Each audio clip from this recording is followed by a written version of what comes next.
আসসালামু আলাইকুম। আশা করি সবাই ভালো আছেন। আলহামদুলিল্লাহ আমিও ভালো আছি। আজকে খুব কমন একটা রান্না করব, হয়েছে মুরগি ভুনা আর শিং মাছ দিয়া, আলু দিয়া, কাঁচা টমেটো দিয়া রান্না করব আর হয়েছে ডাল ভুনা। তো সাথে থাকেন, ভিডিওটা শেষ পর্যন্ত।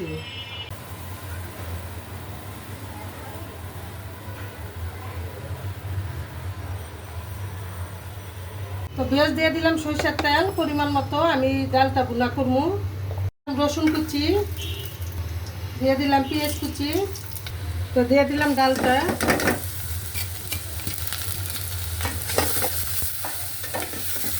দিয়ে দিলাম পরিমাণ মতো লবণ।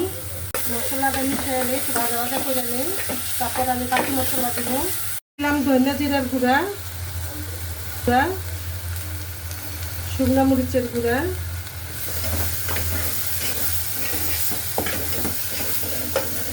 দিয়ে দিলাম একটু বিট লবণ,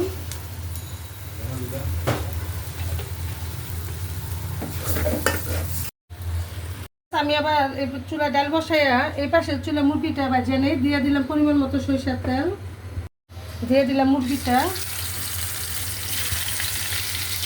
আমি 2টা মুরগি রান্না করবো।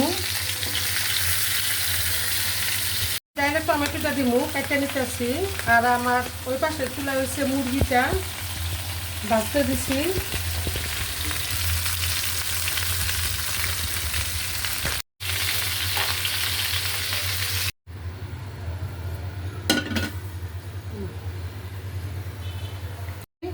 কড়াই চুলা দিয়ে দিলাম, একটু গরম হোক। আমি দিয়ে দিলাম তেল পরিমাণ মতো, ভাজা ভাজা হোক, লাল হইলে আমি বাকি মশলাগুলো দিব। দিয়ে স্বাদ মতো লবণ, আদা বাটা পরিমাণ, রসুন বাটা,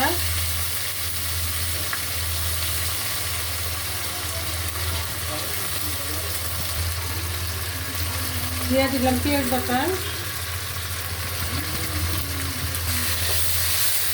মশলাটা একটু ভাজা ভাজা হোক।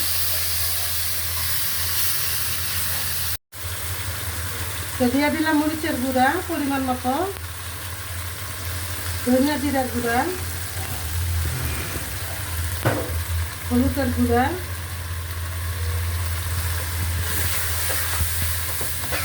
তো দিয়ে দিলাম একটু গরম পানি কষানোর জন্য।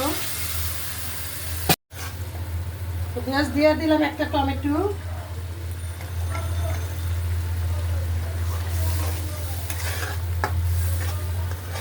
তো দিয়ে দিলাম 1 চামচের মতো চিনি। আমি আমার সে ভাজা মুরগিটা দিয়ে দিতেছি। আর চিনিটা তার কারণ হচ্ছে যেহেতু আমি লেবু দিয়ে মেরিনেট করছি, একটু গ্যাস রাখার জন্য, গ্যাস হওয়ার জন্য।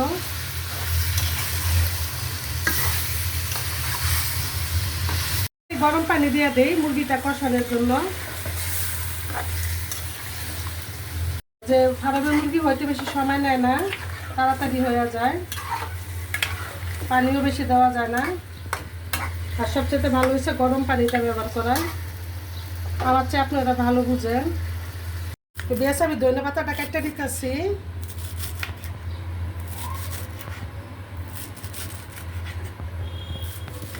তো বেশ ডালে দিয়ে দিলাম একটু ধনিয়া পাতা। আমি ডালটা শুধু ভুনা করতেছি। আর দিয়ে দেবো কয়েকটা কাঁচামরিচ, 3-4টা কাঁচামরিচ, একটু সিদ্ধ হোক। আমি তো ধুনো চুলা রান্না করতেছি। এই পাশে দিছি বিয়স মুরগি আর এই পাশে দিছি ডাল। তো বেশ আমার মুখে একটু লাড়াচাড়া দিয়ে দিলাম। আমার ডালটা যেহেতু হয়ে গেছে, আমি এই পাশে চুলায় সিমে তরকারিটা বসাই দিব। পেঁয়াজ দিয়ে দিলাম তেল পরিমাণ মতো, দিয়ে দিলাম পেঁয়াজ কুচি, আমি দিয়ে দিলাম লবণ পরিমাণ মতো।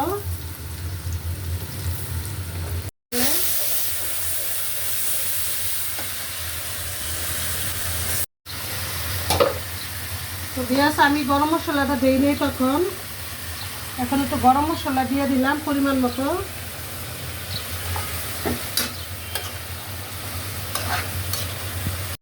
তো দিয়ে দিলাম হলুদের গুঁড়া, মরিচের গুঁড়া, ধনিয়া জিরার গুঁড়া মিক্স করে দিই। তো দিয়ে দিলাম গরম পানি।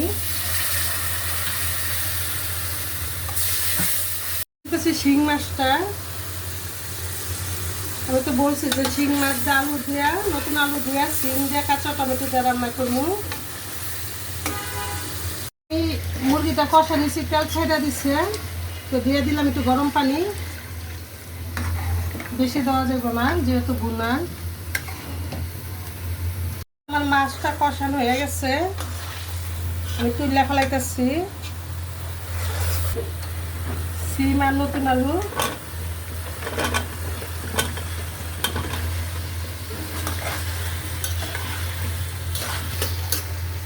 তো আমি এখন দিয়ে দিব কয়েকটা কাঁচা টমেটো।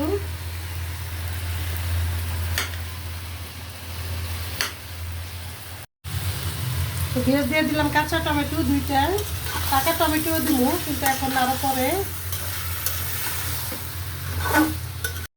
অল্প একটু কষানোর জন্য পানি দিয়ে দিলাম। টমেটো